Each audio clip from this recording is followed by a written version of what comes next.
Film Leszka Włosiewicza to jest taki film, który być może Państwo obejrzą 2 razy, pierwszy i ostatni właśnie dzisiaj. I to nie dlatego, że to jest film zły, tylko dlatego, że to jest film, który robi naprawdę ogromne wrażenie. To jest film wstrząsający, to jest film, do którego nie chce się wracać, dlatego, że on tak bardzo porusza i tak bardzo nami wstrząsa, że na myśl o obejrzeniu tego po raz kolejny, o niektórych scenach, które są rzeczywiście scenami bardzo drastycznymi, coś się w nas broni. To jest bardzo naturalny odruch i macie do tego Państwo oczywiście prawo. Ale też to jest film, który myślę, że trzeba zobaczyć, dlatego że on przedstawia doświadczenie obozowe, doświadczenie obozu koncentracyjnego. Nie mówię tutaj i Włosiewicz też unika tego określenia Oświęcim, Auschwitz. To pojęcie gdzieś wisi nad tym filmem, ale zwróćcie Państwo uwagę, oglądając ten film Leszka Włosiewicza, że nazwa Oświęcim w tym filmie nie pada ani razu.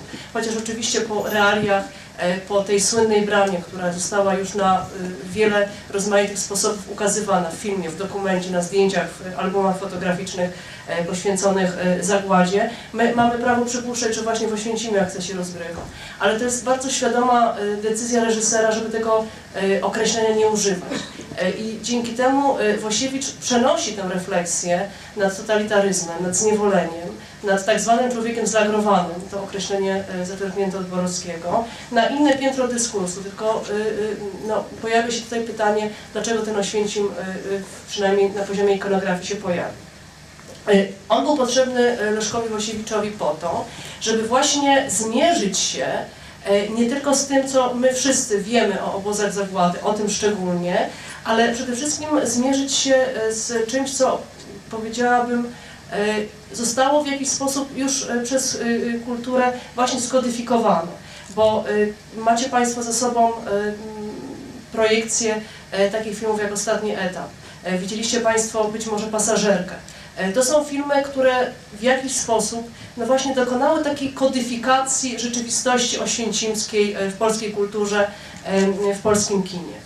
I w tych obu filmach oczywiście każdy z nich jest inny. Ja tutaj nie myślę porównywać filmu Wandy Jakubowskiej z tym, co zrobił Munch, bo to są filmy różniące się od siebie bardzo. Ale w obu tych filmach mamy no, pewną wizję obozu oświęcimskiego, tamtej rzeczywistości. Oczywiście mamy świadomość tego, że te filmy powstawały w bardzo określonych momentach historycznych, że film Jakubowskiej miał taki, a nie inny kształt, bo takie, a nie inne były realia polityczne, społeczne, historyczne, w których Jakubowska swój film robiła i ta ideologia, która nad tym filmem dominuje, no, w ten film musiała być siłą rzeczy wpisana, innej drogi wówczas nie było.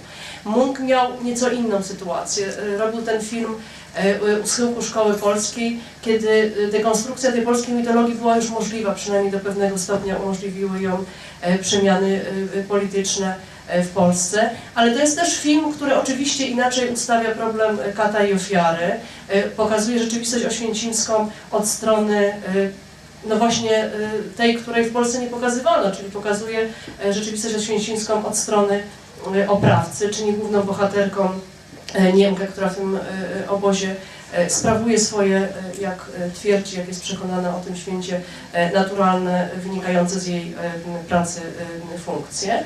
Ale ten podział na kata i ofiarę obowiązuje nadal, mimo że z innej perspektywy Munch swój film opowiada. Tymczasem Leszek Włosiewicz robi swój film w drugiej połowie lat 80. W takim okresie, kiedy no jeszcze nie mamy tego momentu, który określamy mianem właśnie tego przełomu politycznego, ale już wiadomo, że można pewne sprawy pokazywać inaczej, a przynajmniej Włosiewiczowi tak się wydawało, co nie do końca okazało się prawdą, ponieważ w momencie, kiedy Włosiewicz zaczął pracę nad scenariuszem swojego filmu, i tutaj no, Włosiewicz posłużył się pewnym alibi, ponieważ oczywiście scenariusz filmu Kordunłem Blau jest oryginalnym tworem Leszka Włosiewicza, ale materiałem literackim były wspomnienia oświęcimskie Kazimierza Tymińskiego, wydane w 1985 roku, a zatem w jakiś sposób sięgając po tę powieść, po te wspomnienia, po ten utwór, Włosiewicz dokonał takiej legitymizacji swojego utworu, to znaczy oparł się o tekst, który był gwarantem prawdy, o te wspomnienia, które spisał rzeczywisty uczestnik tamtych wydarzeń. Tymczasem dzisiaj możemy powiedzieć, oglądając ten film, że te wspomnienia oświęcimskie, ta prawda spisana przez więźnia obozu koncentracyjnego Auschwitz była swoistego rodzaju alibi dla Leszka Wosiewicza, ponieważ on zrobił film, który wpisuje się w taki szerszy paradygmat kulturowy. Otóż tutaj muszę zrobić taką dygresję teoretyczno-literacką, ale to jest potrzebne do tego, żebyście Państwo zrozumieli, że ten film Wosiewicza w kinie polskim jest oryginalnym, jest bardzo dziełem ważnym i wyjątkowym. Natomiast w literaturze, nie tylko polskiej, w literaturze światowej istnieje takie pojęcie tak zwanej literatury drugiego pokolenia, chociaż w przypadku Wosiewicza można by nawet mówić o trzecim pokoleniu. To jest tego typu literatura, tego typu twórczość, która powstała, pisana była, tworzona była przez ludzi, którzy bezpośrednio obozów tej traumy Holokaustu przeżyć nie mogli z racji zbyt późnego urodzenia. Oni opisywali wydarzenia, które bardzo często dotyczyły historii rodzinnych, spisywali wspomnienia swoich ojców, swoich dziadków, jeśli dotyczyło to tak zwanego trzeciego pokolenia. Ale co wyróżnia tę literaturę? Otóż bardzo silnie manifestowana właśnie sztuczność i literackość. Bardzo silnie eksponowany autotematyzm tej twórczości. To, że ta literatura nie ukrywa tego, że jest właśnie tworem literackim, że nie jest dokumentem, że nie jest świadectwem, że nie jest zapisem bezpośrednich uczestników zdarzeń, tylko jest tworem, jest kreacją. I oczywiście ta trauma zagłady, ta trauma Holokaustu istnieje w tej literaturze, ale ona jest manifestowana na płaszczyźnie narracji, na płaszczyźnie języka, a nie na płaszczyźnie wydarzeń. To właśnie język, sposób w jaki się mówi o tych wydarzeniach, zdradza właśnie tę proweniencję literacką. Bardzo często są to utwory, które z punktu widzenia takiego warsztatu pisarskiego określilibyśmy mianem tworów nieudanych, rozpadających się, tworów o bardzo wątłej fabule, tworów, które mają taki charakter właśnie fragmentaryczny, taki charakter szkicowy, niepełny.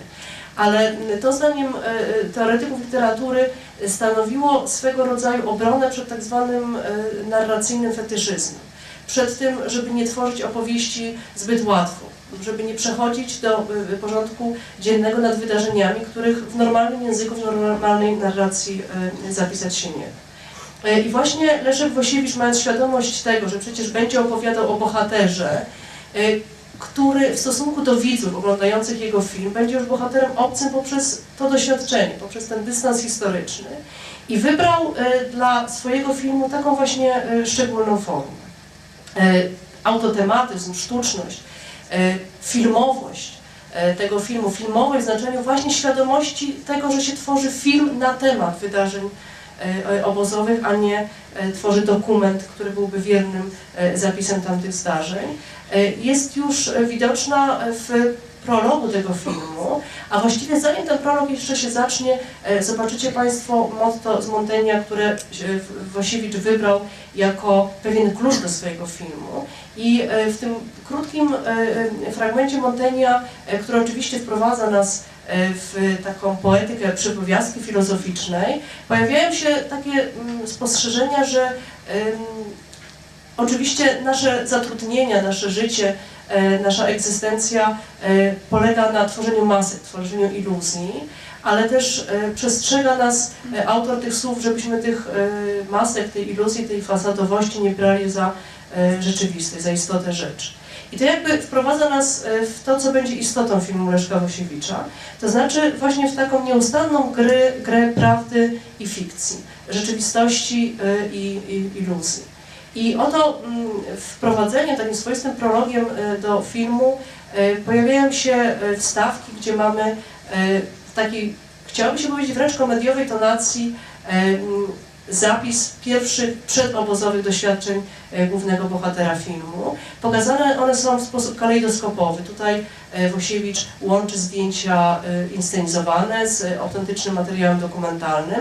Przeprowadza nas jakby przez pierwsze etapy biografii bohatera. W takim kalejdoskopowym skrócie za pomocą sekwencji montażowej, bardzo szybko, dynamicznie zmontowanej, w estetyce jeszcze kina niemego widzimy narodziny bohatera jeszcze w czasie I wojny, decyzję jego ojca, aby równocześnie ze studiami muzycznymi ukończył na wszelki wypadek studia inżynierskie, potem jego młodość, ślub, udział w konspiracji, areszt Gestapo i obóz. I w tym momencie ten prolog się kończy i wchodzimy w właściwy film. Ale ta kwestia autotematyzmu, ta kwestia sztuczności, fasadowości nie będzie nas opuszczała właściwie przez cały film. To, że mamy do czynienia właśnie z filmem, jest już manifestowane w prologu. Zobaczycie Państwo, w jednym ujęciu pojawia się kamera, która jest skierowana wprost do widza. I ten problem iluzji, maski, gry jest obecny na wielu piętrach w filmie Wosiewicza. Po pierwsze, no właśnie przez tą strategię dystansującą, przez ten ujawnioną obecności kamery, przez ten całkowicie właśnie sztuczny, filmowy prolog dodany jako wstęp do zasadniczego filmu, ale też pojawia się nieustannie właśnie ten motyw gry, nierzeczywistości wydarzeń, w których uczestniczymy. Bo z jednej strony mamy miejsce szczególne, mamy miejsce obciążone pewnymi dość czytelnymi znaczeniami. To jest obóz koncentracyjny na terenie Polski, chociaż ta nazwa Oświęcim tutaj nie pada. A z drugiej strony Wosiewicz uchyla taką prostą dychotomię, właśnie podział na katów i ofiary i uchyla taką możliwość spojrzenia na tę rzeczywistość obozową jako na rzeczywistość obcą, w znaczeniu takim kulturowym i antropologicznym. I Wosiewicz, kręcąc ten film, mówił, że najbardziej we wspomnieniach Tymińskiego zafrapowało go jedno, a mianowicie takie przekonanie, że obóz nie jest czymś różnym od naszego codziennego doświadczenia. Nie jest taką rzeczywistością autoteliczną. Nie jest taką rzeczywistością, w której wszelkie prawa ludzkie zostają zawieszone, a na ich miejsce pojawiają się prawa inne, nieludzkie właśnie. I Wosiewicz pokazuje, że obóz koncentracyjny to jest taka rzeczywistość, która jest rzeczywistością oczywiście szczególną, rzeczywistością totalitarną, rzeczywistością zniewolenia, ale gdybyśmy się jej bliżej przyjrzeli, to zobaczymy, że w tej rzeczywistości obowiązują też pewne reguły, pewne zasady, pewne prawa, które są prawami społecznymi. I one też mają taki charakter, właśnie chciałbym się wręcz powiedzieć, niestety uniwersalny.